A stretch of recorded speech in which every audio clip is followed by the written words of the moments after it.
My hot take is the Raiders should 1,000,000% trade the number 1 pick and get loaded up on draft picks this year with only because Kirk Cousins. Well, the Raiders have spent the most money in free agency. They re-signed Eric Stokes and get a kicker in Matt Gay, so reliable kicker. They signed Nakobe Dean from Philadelphia. Tyler Linderbaum, who we just talked about, the best center in the NFL. He's only like 24 years old. Jalen Naylor at the wide receiver position. And then edge rusher, Kwity Paye. He's a really good pass rusher. Him, along with Max Crosby, now that he's most likely staying there, that's dangerous. They signed Packers Quay Walker and the offensive guard, Spencer Burford, from the Niners. I am confident with Mendoza for a whole entire NFL career standpoint, but my reasoning here is that next year's draft is freakishly deep at the quarterback position.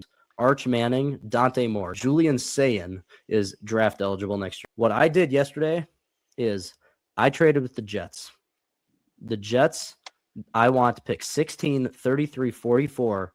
And then in my thing yesterday, I got 103 and then 140. 12 draft picks total for the Raiders in this draft. Jermod McCoy will be there at 16 for the Raiders. So there is your depth at secondary. At pick 33, you pick Chris Brazzell. All right. Pick 36, you pick Lee Hunter, the defensive tackle from Texas Tech. Draft right guard out of Oregon, Emmanuel Pragon. 67, you draft a Dallas Turner type, Joshua Josephs out of Tennessee.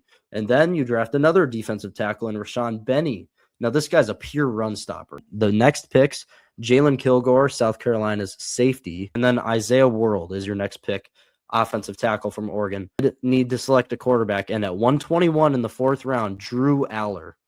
All right, Drew Aller's getting a ton of hype going into the draft.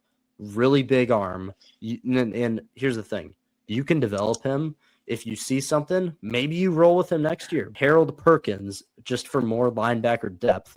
The Raiders have Ashton Genty, their 1st and 2nd down back. They need a 3rd down back. Kentucky's Seth McCowan, I selected at 175. And then with the last pick at 208, you select Tanner Kozoil, the tight end out of Houston.